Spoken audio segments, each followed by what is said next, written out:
Last Thursday evening on Access TV and Sportsnet 360 in Canada, we saw the one, the only, the very talented Mr. Jimmy Corderas make an appearance, in ring appearance at TNA Impact in a referee role, refereeing the Santino Marella and Ariana Grace match, taking on Tessa That's and Robert Stone. Pardon me. Well, it But was supposed Jimmy, to be man, Tessa. It was supposed to yeah. be Tessa, not but Tessa. because she wasn't medically cleared, it was Victoria Crawford, aka Yeah, there we Alicia go. Fox, formerly Alicia Fox. Correct. But Jimmy, man, it was even Gavin even came out and popped for it as soon as they saw him. Like, Gavin, get in here, and he's like, yeah. He started cheering. So, man, Jimmy, that had to be a great experience for you. Jimmy. Before you go, how much did they pay you for the bump? Hey, fake, brother. Wait, you're supposed to get paid for bumps?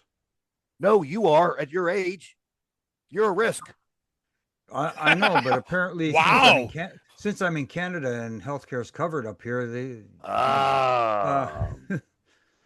Nice job, by the way. It was actually really cool, man. It was really cool. I liked it, enjoyed it.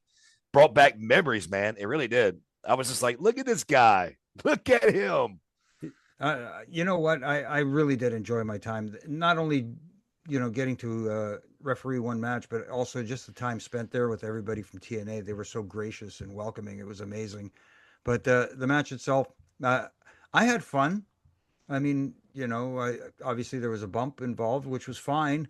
I had more of an issue with Lish, who did a drive-by, which didn't air on television, but she went to the Mike Kyoto School of stiff kicking. Yeah, she hit me in the kidney so hard I passed a stone. But other than that, everything was cool. Now, Jimmy, I had one major problem with with what happened. Do it. Okay, this is referee review. Yes. Yeah. Okay. Fuck you and Daniel for kayfabing me and making me watch. That was bullshit. And I'm glad. And I was wondering why you put that next week's show over so big. Now I get it, Jimmy. Man, you kayfabers. Well, those so ratings funny. just went up. It was so funny. So we literally we were private texting for all week. Me and Jimmy.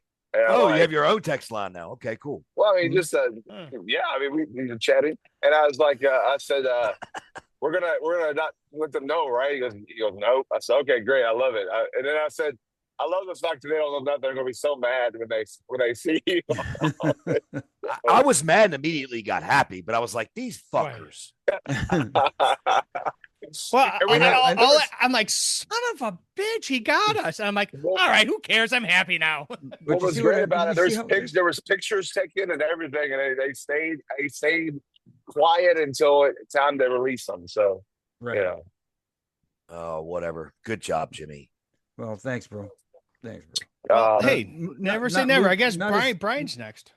No, speaking of since it's a referee review, the one thing I'm curious about is how come a wrestler, someone that never referees, like Lisha Edwards, goes in the ring and her cadence is like perfect. How does that happen? How does somebody that's never ref before have a cadence, but then people on the indies that have been refing for 9 years have a terrible cadence? I don't get that. But anyway, that's just me. No, we had a little chat before the match, so. Oh, there you go. All right, Lisha's going to take this the right way, not the wrong way like everybody else, but maybe because she can't work, she's a better ref. I'm kidding, and Lish knows that. If she was on here, she would laugh so hard. If it's a joke, everybody out there, it's a joke. Go to her. You want to know something? Uh-oh. You're probably right. She's gonna laugh at that. So. Yes, and she knows I'm playing. She knows I love her dearly. But I can't wait till she does a drive-by on you now. Oh, but guess she what? Should probably lay it even more. But guess what? Here's a little story to this that you guys didn't know, and I can show you later and send it to you. Okay. I did know that Jimmy got in his ref gear and took pictures because Lish sent them to me, but I did not know he did a match.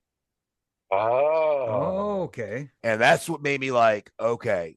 So Jimmy's getting pictures as a ref with the referees. Makes a lot of sense to me, right? Mm-hmm. Yeah. Right. Not a match. I didn't think for 1 second you were going to get in the ring and do a match. So I was privy to you taking pictures. So the pictures y'all withheld from me, tried to kayfabe, were sent to me, boys, by Lish, and that's why she knows I'm playing unlove her. She's a stooge. She's a stooge. Man. No, she didn't think I would. She didn't think I'd tell everybody. Well, you just took the world. And you didn't. I didn't. It's out now. Now we should be hot at you for not telling us. Well, it's all oot. It's all oot. It's oot now. It's oot. It's oot the boot. Oh man.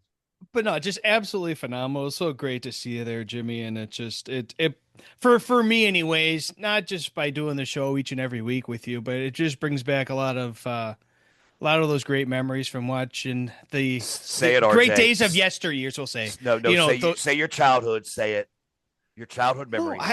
Okay, fine, childhood memories. But it wasn't that far long ago. Daniel was wearing diapers. Jimmy, I'm the youngest one here. He's older than me. You don't have to kid. That's probably true. Diapers. Well, I wear them now. I'm that old. But anyway. Depends. Oh God. Gee, man, just coming rapid fire. He is on fire. Wow. It's probably because he's on the truck. He doesn't know. No, he's not driving. That's why. That too. He's on the passenger side. Yeah. Well, I wanted to ask you guys a question. It's been something that, we've seen a lot of people online ask questions, whether it be to you, Jimmy, or to you, Brian, or to you, Daniel. Before I wanted to ask you this before we bring Dave in, is why is it during a no DQ match that a count can be interrupted if they get to the ropes, Jimmy? Well, the best way to describe it, look, yes, it's no disqualification. So if there is contact with the ropes, the referee can't force a break. That happened a couple of weeks ago in AEW, and Excalibur misspoke because there was a submission hold. Moxley made it to the ropes.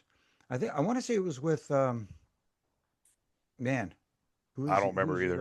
I don't remember either, but he made it to the ropes, and Excalibur said, excuse me, I have to clear my throat. Let me clear my throat. But he misspoke and said the referee has to force a break. In that situation, the referee doesn't have to force anything because there is no disqualification. Thus, he can keep that hold on for as long as he wants. He just can't win while his competitor is in contact with the ropes. So whether it's a submission attempt or a pin attempt, and the wrestler gets his foot on the ropes, or he grabs the rope while he's in submission, now the fall is negated. Any pinfall or submission attempt is negated because you are technically outside the field of play. The only time that doesn't apply is if it's a falls count anywhere match. Maybe there's some other stipulation match where falls can count anywhere, but basically that's the reason why it can't happen when it's in the ropes, and even in a no DQ situation or in a cage or anywhere like that.